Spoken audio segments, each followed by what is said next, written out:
રાજ દરબારમાં બોલાવાનું એવું કારણ શું છે મારા વીર? રાજ દરબારમાં અત્યારે મને શું બોલાવે છે વીરા? કામ તો મારા મહારાજને પડ્યા છે. ભલે વીરા. અરે આજ કોઈ દિવસ નહીં અને આજ મારા સ્વામી તો રાજમાં રાજનું રક્ષણ કરવા ગયા હતા. આજ મારી ભોળી પ્રજાની સાર સંભાળ લેવાની ગયા હતા. અને રાજમાં જ્યારથી પાછા આવે રંગ મહેલમાં તેના મુખ કોઈ દિવસ ઉદાસ હોય નહીં. એની આંખોમાં કોઈ દી આંસુડાની ધાર હોતી નથી. પણ આજ મારા સ્વામી પહેલી જ વખત રાજમાં ગયા હતા ને રાજમાં પાછા આવ્યા ત્યારના મુખ કેટલા ઉદાસ છે. મને જોઈને કોઈ દિવસ અવડું ફન ઉભા રહે નહીં.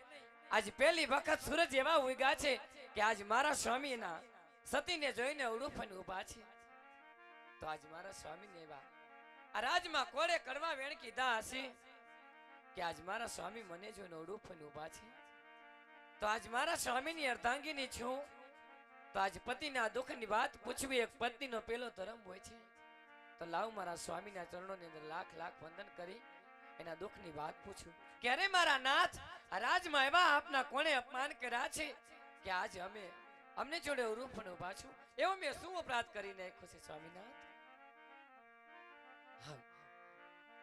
કે આજે સતી રે કે આવીને સ્વામીના ચરણે નમે.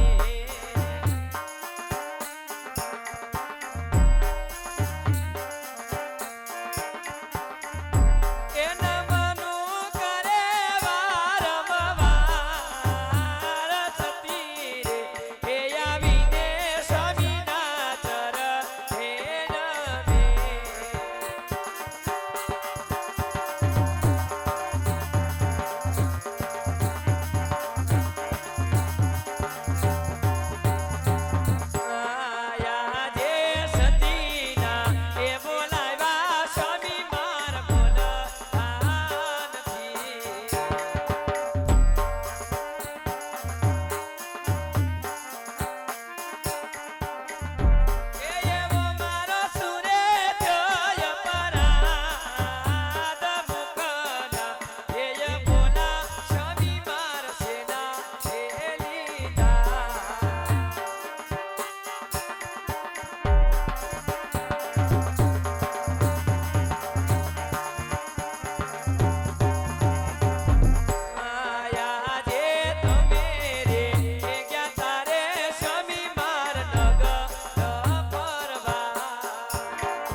ધન ખાય અને આપણે વાંજાના મેણા બોલે મારા નાથ.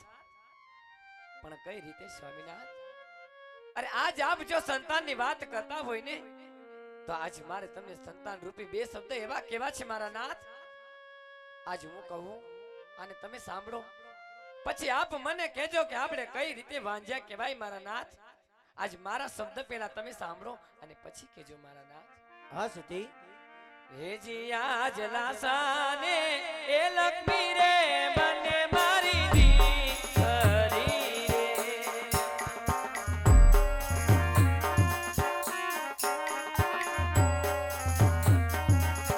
એ લાડકી સગુણા છે યા કેરો હાથ. એ તણા રે દીકરી મારા રાજમાં રમે.